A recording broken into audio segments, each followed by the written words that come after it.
Assalamualaikum warahmatullahi wabarakatuh. Perkenalkan nama saya Khairul Badriah dari Fakultas Agama Islam tahun 2021-2022. Di sini saya mengerjakan tugas Qawaidul Fiqhiyah, tugas ujian akhir semester 5 Pendidikan Agama Islam Universitas Islam Malang yang menjelaskan salah satu contoh dari kaidah fikih ghairu asasiyah.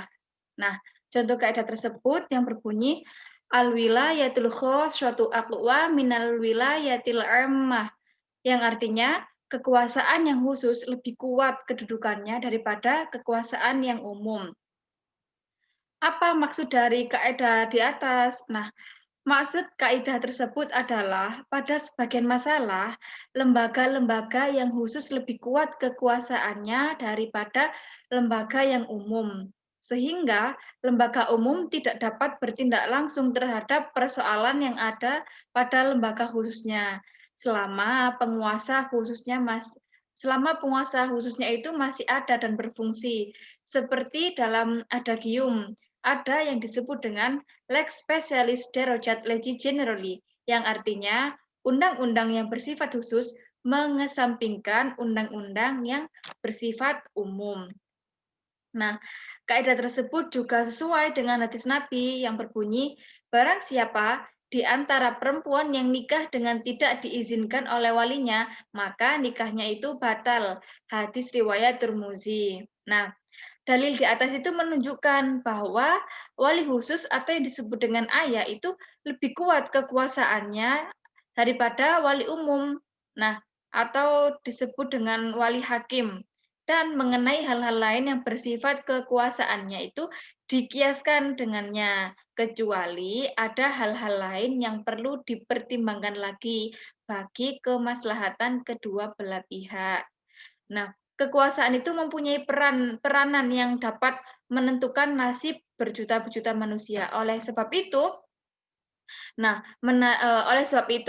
hal tersebut itu menarik perhatian sosiologi, tetapi sebagai ilmu pengetahuan, sosiologi itu tidak memandang kekuasaan itu sebagai yang baik atau yang buruk. Nah, sosiologi sendiri itu mengakui kekuasaan itu sebagai unsur yang sangat penting dalam kehidupan suatu masyarakat, karena baik buruknya itu senantiasa harus diukur dengan menggunakan dengan kegunaannya untuk mencapai tujuan yang sudah ditentukan atau disadari oleh masyarakat itu sendiri. Nah, kekuasaan itu pasti ada di setiap masyarakat, tetapi tidak terbagi secara merata. Makanya timbul makna pokok dari kekuasaan yang kemampuan, yaitu kemampuan untuk mempengaruhi pihak lain menurut kehendak yang ada pada pemegang kekuasaan. Jadi, kekuasaan itu tidak semena-mena diberikan kepada orang, tetapi orang tersebut itu harus mempunyai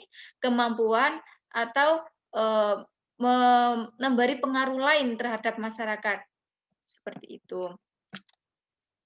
Lalu kekuasaan umum sendiri ini adalah kekuasaan yang tidak dikhususkan dengan menguasai orang-orang tertentu, tetapi kekuasaan yang menguasai seluruh orang dan kemaslahatan mereka. Dan adanya kaidah ini tadi adalah sebagai dalil diperbolehkannya kekuasaan yang lebih khusus itu mengatur kekuasaannya sendiri, dan juga kekuasaan umum itu agar tidak tersibukkan dengan mengurusi kekuasaan yang lebih kecil dari skala kesibukannya. Jadi sudah ada porsinya masing-masing.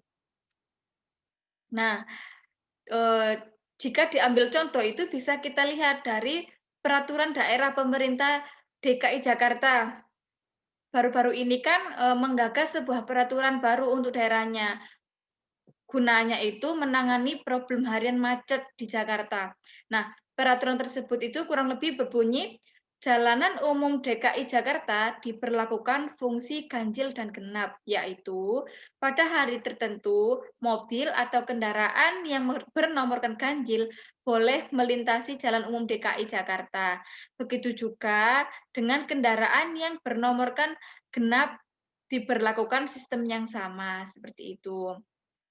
Nah, sekian penjelasan kaidah dari saya. Kurang lebihnya saya mohon maaf dan terima kasih sudah mendengarkan. Semoga penjelasan saya memberikan manfaat bagi kita semua. Saya akhiri, Assalamualaikum warahmatullahi wabarakatuh.